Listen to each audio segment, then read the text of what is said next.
"Dad, can you tell me how to get rich?" My dad put down the evening paper. "Why do you want to get rich, son?" "Because today Jimmy's mom drove up in their new Cadillac, and they were going to their beach house for the weekend. He took 3 of his friends, but Mike and I weren't invited. They told us we weren't invited because we were poor kids." "They did?" my dad asked incredulously.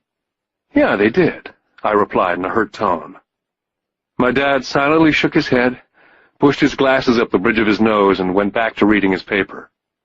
I stood waiting for an answer. The year was 1956. I was 9 years old. By some twist of fate, I attended the same public school where the rich people sent their kids. We were primarily a sugar plantation town. The managers of the plantation and the other affluent people of the town, such as doctors, business owners, and bankers, sent their children to this school, grades 1 to 6. After grade 6, their children were generally sent off to private schools.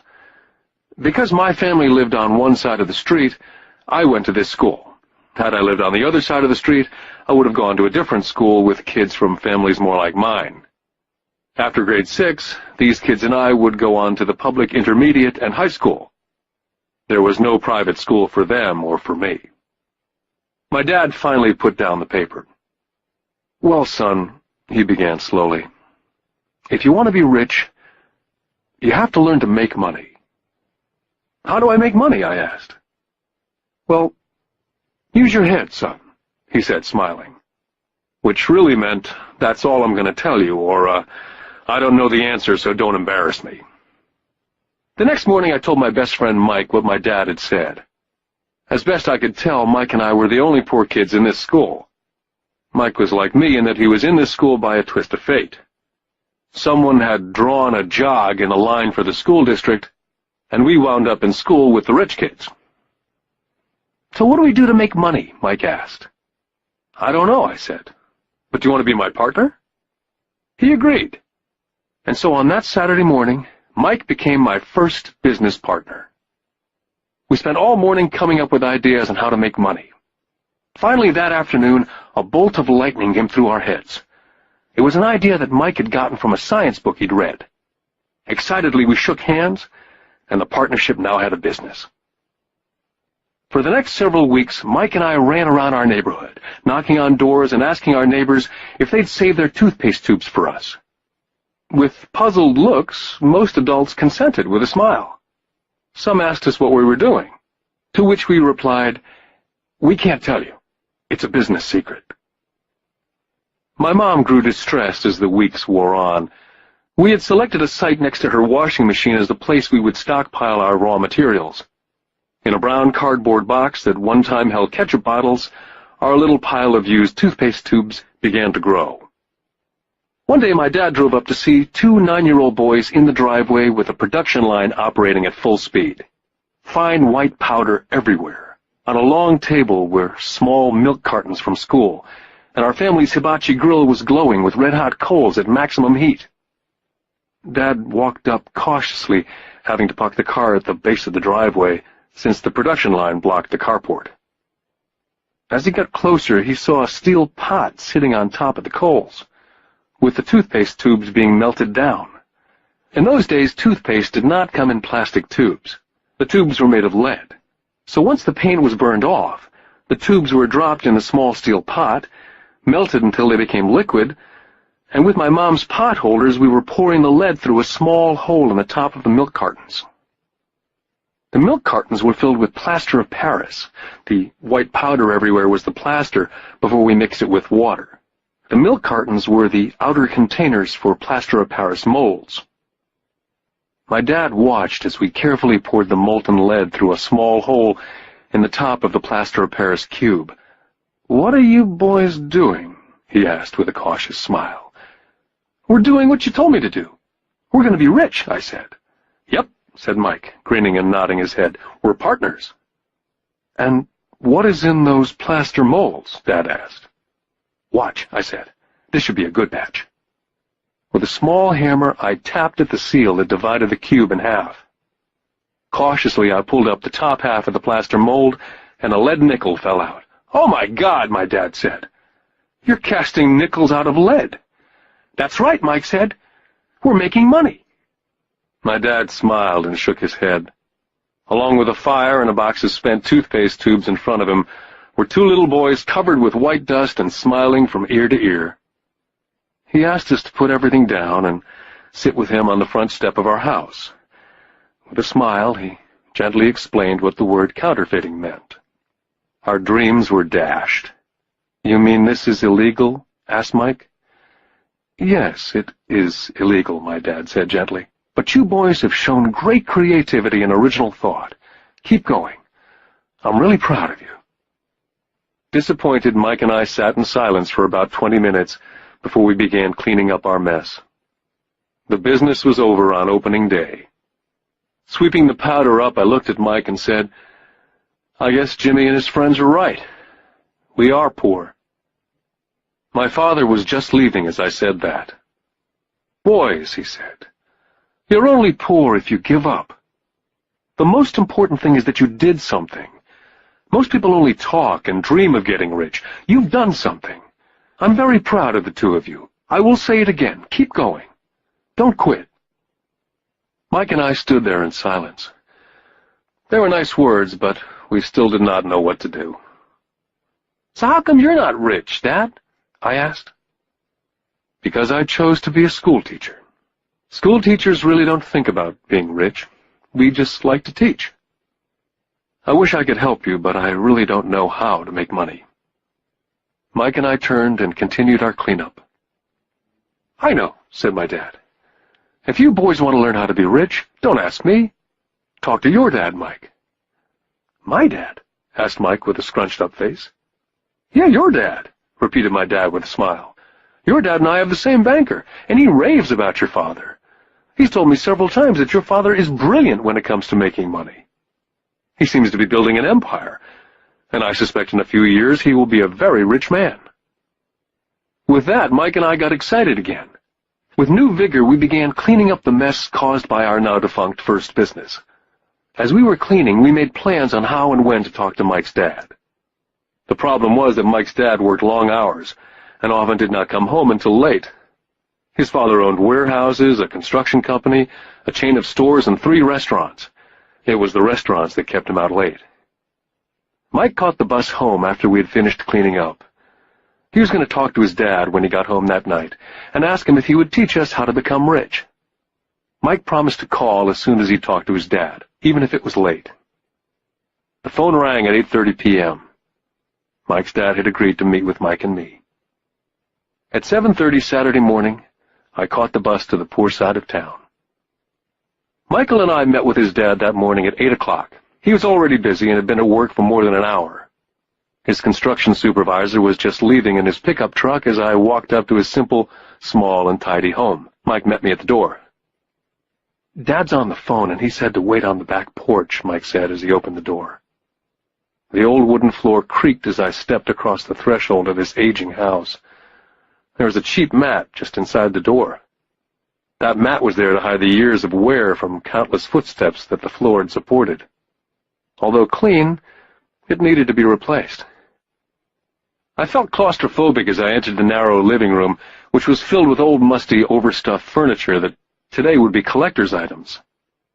Sitting on the couch were 2 women, a little older than my mom. Across from the women sat a man in workman's clothes. They smiled as Mike and I walked past them, heading for the kitchen, which led to the porch that overlooked the backyard. I smiled back shyly. "Who are those people?" I asked. "Oh, they work for my dad. The older man runs his warehouses, and the women are the managers of the restaurants. And you saw the construction supervisor who's working on a road project about 50 miles from here. His other supervisor, who's building a tract of houses, had already left before you got here." "Does this go on all the time?" I asked. "Not always, but quite often," said Mike, smiling as he pulled up a chair to sit down next to me. "I asked him if he'd teach us to make money," Mike said. "Oh? And what did he say to that?" I asked with cautious curiosity. "Well, he had a funny look on his face at first, and then he said he would make us an offer." "Oh," I said, rocking my chair back against the wall. I sat there perched on 2 rear legs of the chair. Mike did the same thing. Suddenly, Mike's dad burst through the rickety screen door and onto the porch. Mike and I jumped to our feet, not out of respect, but because we were startled. "Ready, boys?" Mike's dad asked, as he pulled up a chair to sit down with us. We nodded our heads as we pulled our chairs away from the wall to sit in front of him. He was a big man, about 6 feet tall and 200 pounds. "Mike says that you want to learn how to make money. Is that correct, Robert?" I nodded my head quickly, but with a little intimidation. He had a lot of power behind his words and smile. "Okay, here's my offer. I'll teach you, but I won't do it classroom style. You work for me, and I'll teach you.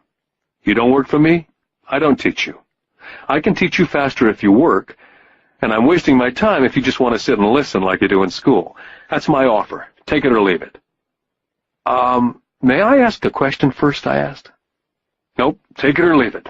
I've got too much work to do to waste my time. If you can't make up your mind decisively, then you'll never learn to make money anyway." "Take it," I said. "Take it," said Mike. "Good," said Mike's dad. "Mrs. Martin will be by in 10 minutes.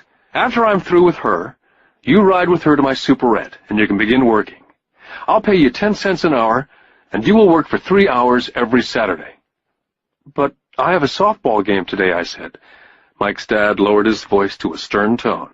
"Take it or leave it," he said. "I'll take it," I replied, choosing to work and learn instead of playing softball. By 9 a.m. on a beautiful Saturday morning, Mike and I were working for Mrs. Martin.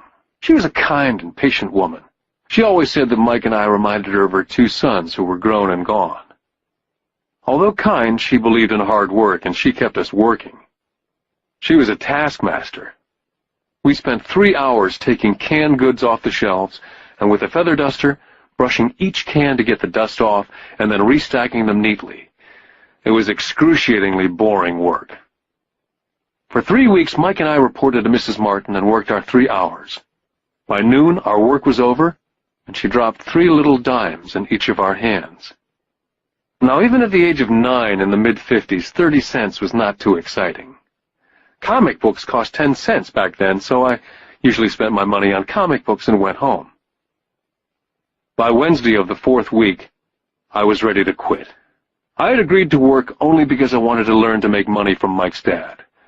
And now I was a slave for 10 cents an hour. On top of that, I had not seen Mike's dad since that first Saturday. "I'm quitting," I told Mike at lunchtime. The school lunch was miserable. School was boring, and now I didn't even have my Saturdays to look forward to. But it was the 30 cents that really got to me. Mike smiled. "Dad said this would happen. He said to meet with him when you were ready to quit." "What?" I said indignantly. "He's been waiting for me to get fed up?" "Sort of," Mike said. "Dad's kind of different. He teaches differently from your dad. Your mom and dad lecture a lot. My dad is quiet and a man of few words. You just wait till this Saturday. I'll tell him you're ready." "You mean I've been set up?" "No, not really, but maybe. Dad will explain on Saturday." I was ready to face him, and I was prepared. Even my real dad was angry with him. My real dad, the one I call the poor one, thought that my rich dad was violating child labor laws and should be investigated. My educated dad told me to demand what I deserve, at least 25 cents an hour. My poor dad told me that if I didn't get a raise, I was to quit immediately. At 8 o'clock Saturday morning, I was going through the same rickety door of Mike's house. "Take a seat and wait in line," Mike's dad said as I entered. He turned and disappeared into his little office next to a bedroom. I looked around the room and didn't see Mike anywhere. Feeling awkward, I cautiously sat down next to the same 2 women who were there 4 weeks earlier. They smiled and slid across the couch to make room for me. 45 minutes went by, and I was steaming. The 2 women had met with him and left 30 minutes earlier. An older gentleman was in there for 20 minutes and was also gone. The house was empty, and I sat out in his musty, dark living room on a beautiful, sunny Hawaiian day, waiting to talk to a cheapskate who exploited children. I could hear him rustling around in the office, talking on the phone and ignoring me. I was now ready to walk out, but for some reason I stayed. Finally, 15 minutes later, at exactly 9 o'clock, Rich Dad walked out of his office, said nothing, and signaled with his hand for me to enter his dingy office. I understand you want a raise or you're going to quit, Rich Dad said as he swiveled in his office chair. Well, you're not keeping your end of the bargain, I blurted out, nearly in tears. It was really frightening for a 9-year-old boy to confront a grown-up. You said that you'd teach me if I worked for you. Well, I've worked for you. I've worked hard.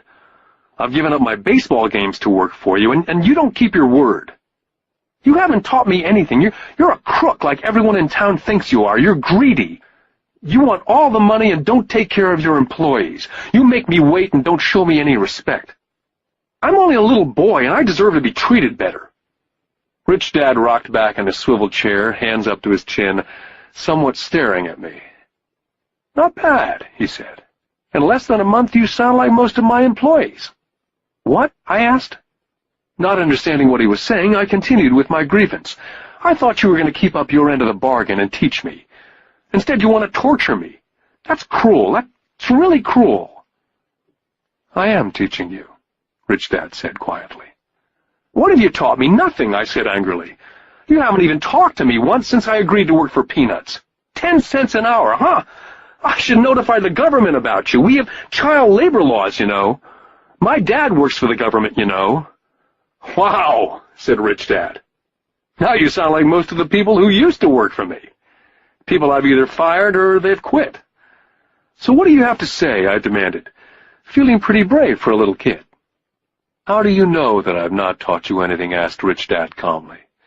Well, you've never talked to me. I've worked for 3 weeks and you've not taught me anything, I said with a pout. Does teaching mean talking or a lecture? Rich Dad asked. Well, yes, I replied. That's how they teach you in school, he said, smiling. But that is not how life teaches you. And I would say that life is the best teacher of all. Most of the time, life does not talk to you, just sort of pushes you around. Each push is life saying, wake up. There's something I want you to learn. I had no idea what he was talking about. Life pushes all of us around. Some give up, others fight. A few learn the lesson and move on. They welcome life pushing them around. To these few people, it means they need and want to learn something. They learn and move on. Most quit, and a few like you fight. Rich Dad stood and shut the creaky old wooden window that needed repair. If you learn this lesson, you will grow into a wise, wealthy, and happy young man. If you don't, you will spend your life blaming a job, low pay, or your boss for your problems. You'll live life hoping for that big break that'll solve